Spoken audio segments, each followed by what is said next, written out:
I took a stroll downtown this evening when I heard music echo through the night. So I started running so I wouldn't be too late. In the neon light, what the music could reveal through the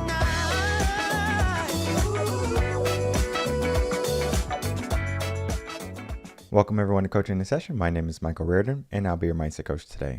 And today we're going to be talking about how traditions of our maybe ancestors, our grandparents, maybe even just the past 50 to 100 years have changed so drastically. Some of it is going to be technology, some of it is going to be society, but a lot of it is going to be mindset. So we're going to be talking about how those traditions are lost and how they affect our life today.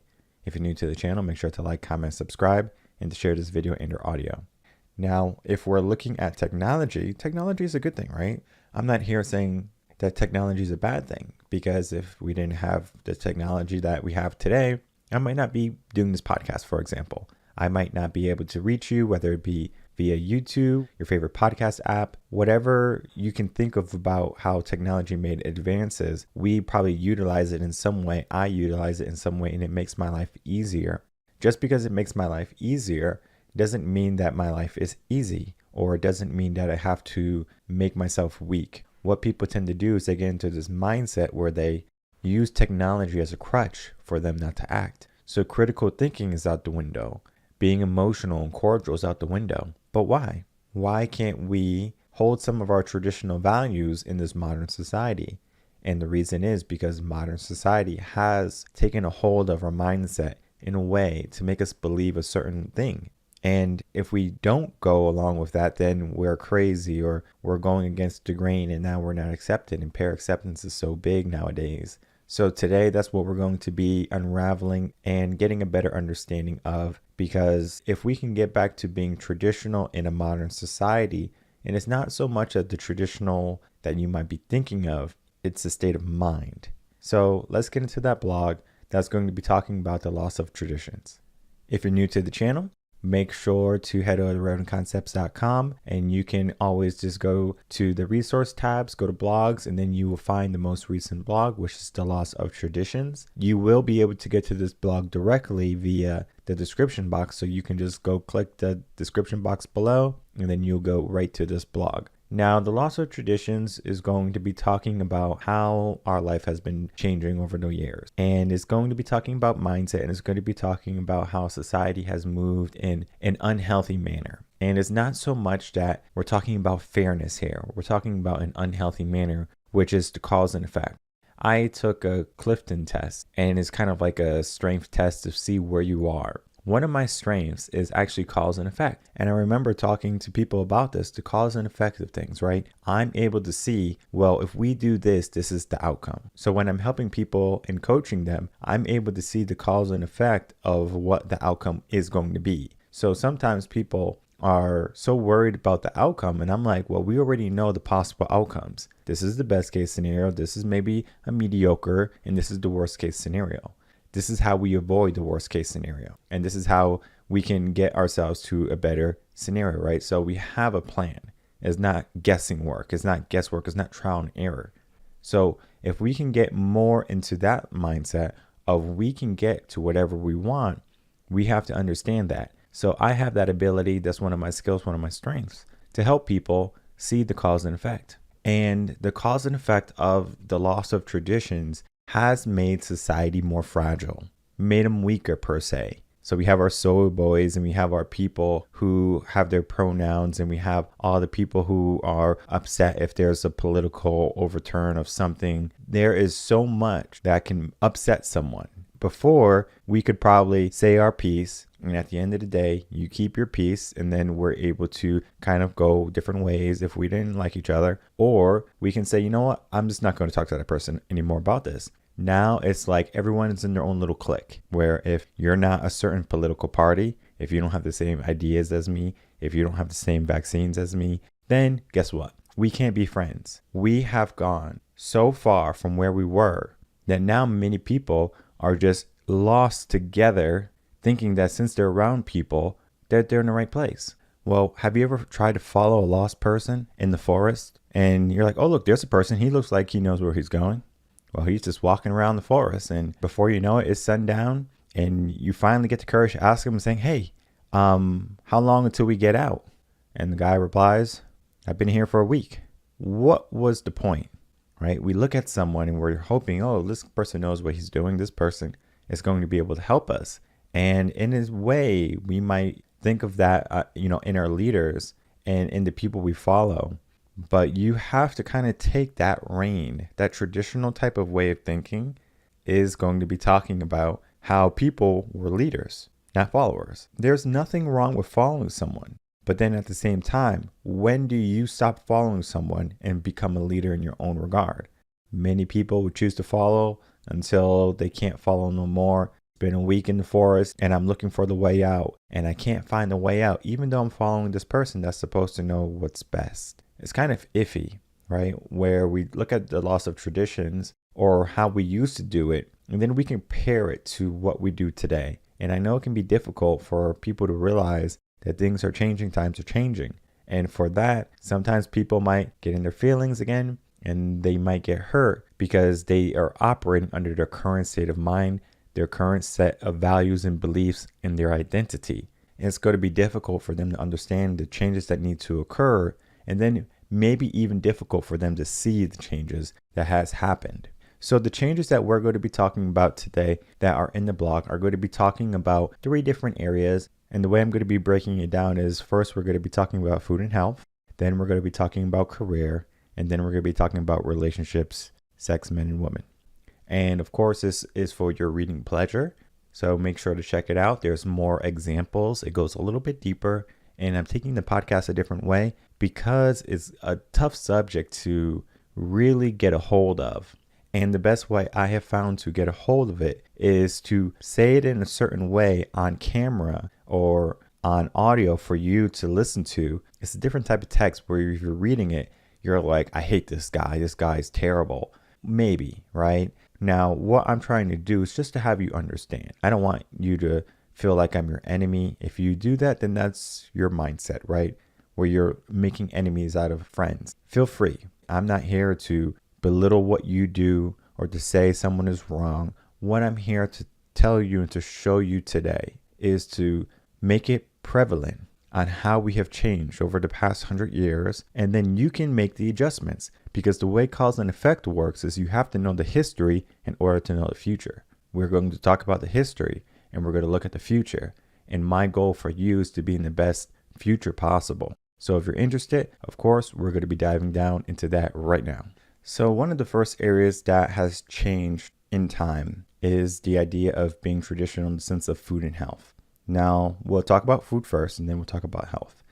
Now, for food, think about like that home cooked meal where mom or grandma, they would cook for everyone, the whole family. If we are fortunate enough to have that type of upbringing, and everyone will gather. And during that gathering, we were fed not just by food, but by camaraderie, by family, by that love and affection of everyone. You might have bickered, you might have not liked someone in your family, but you still came together as family. There's a mental tie to it. That's why some people say one of their favorite holidays is Thanksgiving, and it's not the food. It's who you surround yourself with.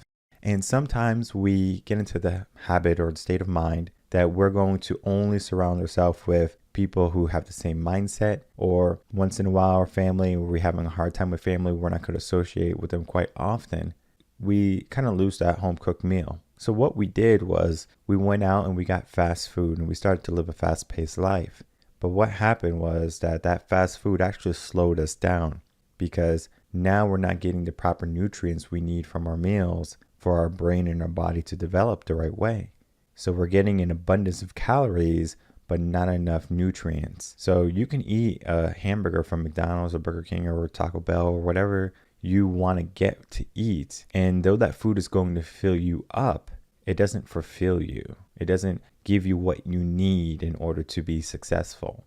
Now, once in a while, having food like that is not necessarily the worst thing in the world. Enjoy yourself, right? If you like McDonald's, go have McDonald's. But understand that the quality of the food you eat is going to correlate into the quality of your life in the quality of your mindset, and the quality of your health. All of that. So the quality of food matters. Why do you think so many people buy organic? Oh, well, we don't want any GMOs in our food, and so now we buy organic. And though it is more money, it is healthier, right? So of course, if you're one of those people who buy organic, then you already know. And if you're one of those non-believers and you believe that organic doesn't necessarily matter, you can just buy any food, that's better than probably getting fast food and processed food. So there's so much to food that we have lost that now, if you look here in America, every corner, you can probably find a gas station with a bunch of food in it. You can find a fast food joint probably on the corner.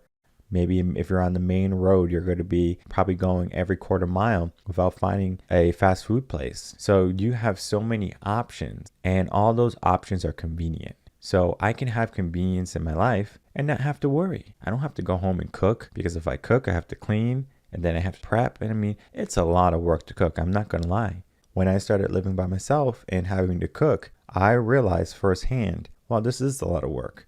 I didn't have my family cooking for me anymore. Or I couldn't just go in the fridge and get leftovers from a meal that we had the other day. It was me cooking every single day. Over the years, it has evolved to meal prepping.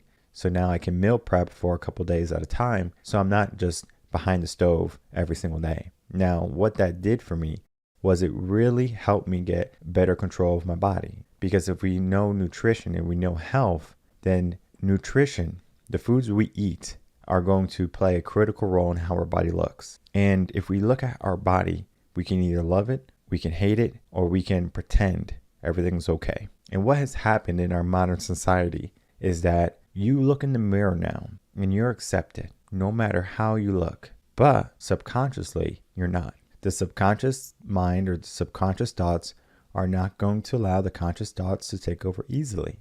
So yes, you can say you're beautiful in the mirror, and you can be 200 pounds obese, or if you go to the doctor and the doctor says that you need to gain some weight because you're too skinny. I mean, there's a spectrum, right? What is perfect? What is right? And in our traditional world, we have been given a reality of what you should look like, of what you should be like, but we don't necessarily talk how you should feel. What do you want to feel? How do you want to feel? What do you want to be able to do with your body every single day? Now, if you can get out of bed by yourself and that's what you want, go, cool. You already accomplished your goal for your body. But what happened if you couldn't get up without some assistance because you weighed too much, or you didn't have enough energy because you were so thin? So we have to look at that, and traditions from where we once were to where we are today. There's a huge focus on your body image. So your body image says something about you, whether you like it or not. We are living in a society where people will accept their life for the way it is and not take responsibility. So they say, well, this is just who I am. This is because of my genetics. You can change how you look, and you don't need a surgery to do it. Everyone is so quick to get to the body that they want that they're not willing to put in the work. And that's going to require dieting and then a good understanding of where you want to be, what you want to do, how you want to look, what do you want to feel like. So there's a lot to health and fitness and the foods that we eat. And that kind of goes into our next subject of now we are being busybodies, right? We have to have a job to provide all that food. If we want to look good or get a gym membership, we have to be able to pay for it. So we go into careers. And the way careers have morphed over the years is that maybe we could be in the family business. Maybe there was more opportunities for us. And now everything is kind of like, well, which corporation am I going to work for? Which boss am I going to work for? Everyone's looking to follow and not lead. So similar to how I was saying in the beginning, we will follow before we lead. So the careers that we choose, working in 9 to 5, we're working for someone else's profit. So we need to get to a place where we're not going to simply say, okay, I am making a living, I'm able to pay my bills, and I'm going to be able to get my 2 weeks off every single year, and I'm going to get to retire at 65 years old. Is that really living? So we have traded our life, our time, for a paycheck. So careers, how it has changed is that people used to be more mindful of what they did. They had a sense of camaraderie. Now it's kind of like, well, I'll stab you in the back as soon as I can if I can get ahead. I know I hear a lot of coaches say that, oh, you can get in the fast track for a promotion. And I'm not saying it's a bad thing, but why not just be a leader? Why not just be your own boss? There's a fast track right there. So there is a way of thinking when it comes to career, and it has changed over the years. And if we look at careers and we look at people, it goes right into our next talking point, which is going to be talking about relationships. Then we have the difference between men and women. Looking at men and women in the workplace, then talking about relationship aspect, is that there is this idea of a pay gap where men will get paid more than a woman. What has happened over the years is that women would tend to typically be more compliant. They would take on more jobs that were in the services, like they would be psychologists and they'll be nurses and they will be school teachers, things along those lines. So those are going to be lower paying jobs, and they're not necessarily going to be an owner of a landscaping company, or they're not going to necessarily want to be an engineer. And I'm not saying that they can't. They have that ability to be whatever they want to be. It's just that the majority of women are going to pick those jobs. It's just because instinctually, that's what they were bred for. Now that they have this job, they might be upset that they don't get paid enough. There are going to be companies that might favor saying, well, I'm just going to pay the guys more than the women. That's the boss, right? That's the boss you work for. So we go back to looking at, well, what do you want in a relationship, in a person, right? And now you're in your career and you're going to look at that boss. Are you going to follow them? Are you going to decide to say, you know what, this is not working. Let me move a different way. You have to decide that. And sometimes people get stuck there where they just kind of accept what they get. Then that's where complacency kind of sets in. They say they're going to get a promotion. They don't get the promotion. They're led to think they're going to get the next promotion. And they're led their whole entire life. When are you going to put your foot down and say enough's enough, right? So we have to get into that way of thinking. But the pay gap is going to be more so on the jobs that people choose. And then, of course, of their compliance. If I was offered a job and they might say, well, Michael, we're going to give you $80,000 a year to run all of our workshops for the company and be the head of training and of engagement. Okay, 80,000. I don't have to take their offer. If I want, I can say, you know what? Thank you for that offer. It was very generous. I would be more than happy to work for your company. And $80,000 is, a wonderful offer, but I'm going to have to decline. And if you want me, it's going to cost $150,000. That's going to be my salary for the year. And they might say, well, that's more than what we wanted to pay. Maybe we can do 110. And I say, well, 110 is fair. And I do understand that times can be difficult right now with the company and everything. But understand, me lowering my value is not going to make the product any better. Now, the best I can do for you is I can maybe go down to 138. And that's my final offer. 138, okay, I think we could do that, right? Whatever. That's just a quick me having a conversation with someone negotiating salary. Sometimes people will just accept the salary they're given.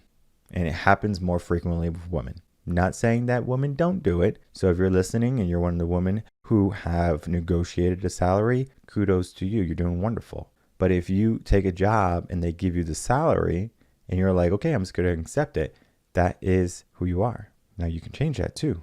Just be a little bit more brave. Be courageous. And that's where we're going.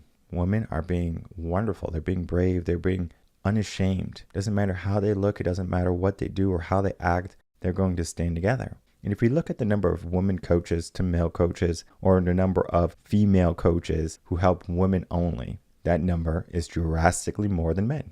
Not saying that men don't help women, or that those women's coaches, or that those women coaches don't help men. What I'm saying is women have a higher tendency to help other females. Men typically don't have that within them to say, well, I'm going to go out of my way to help another male or another woman, unless they're getting something out of it. So depending on their emotional intelligence, their upbringing, there's so many factors that comes to coaching and to helping people that women are just better at it. They just have that inclination. They just have that natural instinct, that motherly instinct to help, to care, to nurture. So naturally, when they finally get out of a hump or a hurdle, they say, you know what, I'm going to help other women get out of these humps and hurdles because I already went through it. That's when we're filling them up with, go get your career first, then you can focus on your family. Or go make as much money as you can, live your life, get all your degrees, and then you can find a man. Once that's all done, that's a contingency, and contingencies don't work. So now we have a contingent society of women going off, getting their career, their, establishment, becoming independent. and then later on wanting to have a family. So they're taking their most fruitful years of their youth, their strongest years to have healthy children, and they're waiting until later in life. Now, if you're familiar with women genetics and the age where it's going to be unhealthy for a woman to have a child is going to be getting into the late 30s, early 40s. Now, that's when they're finally trying to settle down. But at that time, why would a guy want to go out with a 38-year-old when he can go out with a 24-year-old? I don't know. So it's kind of like society was fed this lie. Go off, do what you have to do, and then life waits for you. The same thing with retirement. Keep working until you're 65, and once you're 65, you get to retire and you get to be happy. This way of thinking, our traditions have been misplaced. We have been putting off on happiness for so long, or for something good to come our way, because we're supposed to be doing some struggling right now. What needs to happen, if we look at the more traditional way, is why not live today? If I want to start a family, and I know I want to start a family, why do I not start a family? Because that same idea of wanting to start a family later is I'm going to do this later. So if something is important to you, meaning a career, right? So I'm going to call this person and I'm going to set up a meeting. I'm going to do this later. Of course, you can choose what you want. If you want to have a career first, family next, do it. If you want to have a family first, then career next, do it. But it changes the dynamics of what we once had. If we look back 50, 60 years ago, men would go off to go to work, women would stay home with the family. Now we have that family dynamic, right? Where male went off to provide and the woman would stay home. Now, of course, many women don't like that today because it takes away their independence. Because the thing about those women in those households, they might not have been happy, but they stayed there because of circumstance. So the circumstances now, they can go off and be independent and not need a man. And they don't need a man for survival anymore. They can call the police. So we don't necessarily need to be like our caveman way of thinking, our traditions there, where we need to be with the strongest male so we can live to see another day, so we can be protected. That is not the case today. So what has happened with the male society is that men have realized, well, we don't have to be strong. So they are weak. They choose to be weak. They choose to be frail. And their mindset shows. So the equality that is actually happening, or the balancing out, is not that women are actually going up. It's just that men are going down. So it's kind of like we meet at that level where it's like, yes, you went off and got a career. But if you look at a relationship, a successful man is probably not going to worry about how much money their counterpart makes. Now, for me, if my wife wants to make abundance of money, go for it. I'm not going to stop her. But at the same time, it doesn't mean anything to me because I can get anything I want myself. And that's the same mentality when a woman gets that money. Why do I need a man? Because I can get anything myself. And you have to ask yourself, when you get into a relationship, today modern society is, I can get anything myself and be happy. But that's far from the truth. There has to be some traditional value there that keeps you tied to the relationship. What is it? That's like a secret, apparently, because people don't realize we have lost the family ties, the family values. Over the years, we have lost our family traditions. We are so quick to toss mom and dad into a nursing home, grandma, grandpa into a nursing home, and we don't take care of them. We are so busy to be focused on our life and not worried about someone else's life that has raised us and has gave their life in order for our development. And now we are finally at the point where we can help them, but we choose to continue to help ourselves. So we keep doing what's good for us, even though our cup is already full, and already when our cup is abundant, we're looking at everyone else as, well, I'll help you when I do this. So we continue to place contingencies when in reality, we already have enough. So the traditions that we once had are no longer sufficient because we have changed it to a modern way of thinking. And the first and foremost way of thinking is us. How does this work for me? How will this benefit me? What do I get out of it? And it's going to take a lot to get rid of our current way of thinking. Modern society is going to live with us for the next 80 to 100 years. What can happen is that parents can make it apparent to those kids that they're raising of the values that they should be looking for, the things that they should be kind of directing themselves in. Now, if you want to be one of the women who tell their younger daughters, go off, get your education, get your career, start a family later, that's fine. I think there's benefits to that conversation. but then at the same time, she's putting off her most fruitful years for a career that she might not love. There's pros and cons to everything. And then men, same thing. Do you go off and you start a family at a young age? Or do you say, I'm going to work and then start a family later? There's pros and cons to that too. Now, there is a different dynamic, the different mindsets that happen. But typically, if you can find a balance between the traditional and modern, you're going to have a healthy relationship in today's day and age. If you just think in a way of modern society, then you're going to be maybe one of those 50% of marriages that end in divorce. And it's not because you don't love each other. It's just that you have separated from the current way of being. The only way to get out of it is to look at your traditions of the old and then compare them with the new and figure out what needs to be adjusted. Do you need to make adjustments to your food or your health or the relationships that you keep or how you view other races or cultures or the opposite gender? What career are you choosing? Are you going after your purpose, your passion, your gift? There's so much to what you do that we have to pay attention to. Many people, they just kind of move along with society and they do what they're told. Well, why not look at the cause and effect of where we once were to where we are today? Because if we looked at where we were 2 years ago, 2020 to 2022, we were in the middle of a pandemic and there's a lot of uncertainty.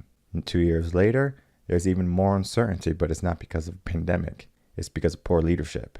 So the traditions that we once had all stem back to our mindset, paying attention to wisdom, not so much knowledge, not so much the crowd, but looking on the inside and finding our answer, because your answer is going to be unique. So find what works for you, find what's going to leave you with the least amount of regrets, if any, and then go with that flow. And then, of course, seek a coach. Doesn't have to be me. Seek a coach who's going to help get you into that state of mind that you need to be. Because if you want something for your life, you have to have a certain type of mindset to get it. So I encourage people to head over to revenconcepts.com. You can check out my coaching, or you can check out the podcast for other wonderful coaches, and then you can listen to those, and then you can get a good understanding. Well, which coach do you want? What flavor? And once you understand what you want, try it out for a month, maybe 2-3 months, and then figure out, okay, is my life changing for the better? Yes or no? If not, you can change it. You can adjust. There's nothing wrong with trial and error. But at the same time, if you can mitigate it, you save money, you save time, and then of course, you're not going to get into that zone of you tried it and you failed, and now you're not going to make any progress.